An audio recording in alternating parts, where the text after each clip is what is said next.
Hello and welcome back to Ragnall's Forge.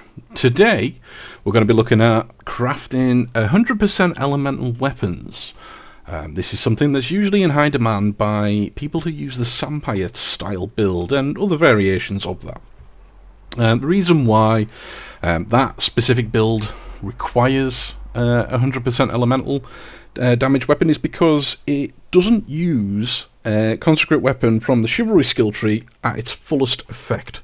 So they don't have enough skill points in Chivalry in most versions of the build that the Consecrate weapon skill will have 100% effectiveness or 100% chance to trigger. Now what that spell does is it will convert your damage type to the creature's weakness. So with the Sampire not being able to have that 100% of the time, that's why they'll rely on a 100% elemental weapon slayer. These sort of weapons can also be used on builds that don't use Chivalry. If you do use Chivalry, I think it's over 80. You don't need to worry about an elemental weapon. But because the Sampire is a very popular build, these weapons are generally in high demand. Now, I've been out and I've collected up a few runic tools. I've combined these so they've all got 90 uses each. This one's got 87, and we're going to hope that we can get this done in one go. Now, what I'm going to do, I'm going to grab some iron ingots, because with us doing reforging, which is what we're going to use these runic tools for, we need to make the item out of iron. So, because it's a Sampire, we're going to go with the double axe. Double axe is the most popular weapon for that build. Let's make, I don't know, 10. And while that's doing its thing, let's sort of talk about what we're going to do. What options are we going to use? Why are we going to use them? So, we're using a Shadow Iron. We use the tool, we target the weapon we want to reforge, and these are the options that I generally use. There are variations of this, but I find this gives me the best chance to get 100% all the time. So the first option I'm going to use is of quality, and then the second option, again, of quality. I'm going to use that twice. This is just for a 100% elemental weapon. I'm going to reforge the item, and we got 60% cold damage. It's also a blood elemental slayer. We wouldn't be able to use that one just because the cold damage is not high enough for us to enhance it any further. So that one I'm going to scrap. Let's try again with another weapon. This one gave us nothing useful. And this one gave us 70% fire. Now, fire damage is a little bit different. We can go a little bit lower than 100% with fire damage. This one is 70, which is good. We can go as low as 60% before it's going to be of no use to us. Now, how are we going to get that to 100%? Well, if you look at the different materials, each material has a property. In this instance, bronze, if we enhance a weapon with bronze, or we make a weapon out of bronze, let's just switch it over to bronze. If we were to make a double axe out of bronze, you can see there that the fire damage is 40%, the physical damage is 60%. So, what if we enhanced this axe with bronze? So we've got that selected. I have equipped my Ancient Smithy hammer, because that's given me plus 60 blacksmithing. And yes, it will take you up to 180. So I am currently at 180 blacksmithing. I want as much success chance as I can get. I've also got my blacksmithy talisman on, which is giving me a lot of a success chance. And we're going to enhance and select the weapon. And there we have it. 100% fire damage, 41% damage increase, because it's an exceptional and I have my arms law at 120. Now, maybe your build doesn't need damage increase, in which case you can get a Whetstone of Whetstone of Evanescence, and you can use that on the weapon and it'll remove the damage increase completely. That'll free up all of that space when it comes to imbuing.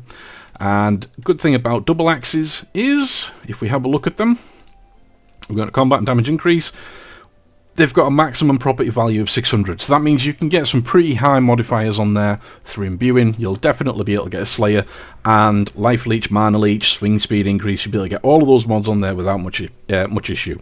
You might even be able to get a hit area on there as well. So this would make a very good Undead Slayer, or an Arachnid Slayer, for example. It would make great great weapons for those. And with it being a double axe, you've got the special abilities of Double Strike and Whirlwind, both fantastic abilities for a Sampire. So there we have it. That is a 100% elemental. Now, one thing I have been asked before as well is, how do people make a 100% elemental weapon and have things like hit fatigue on a weapon?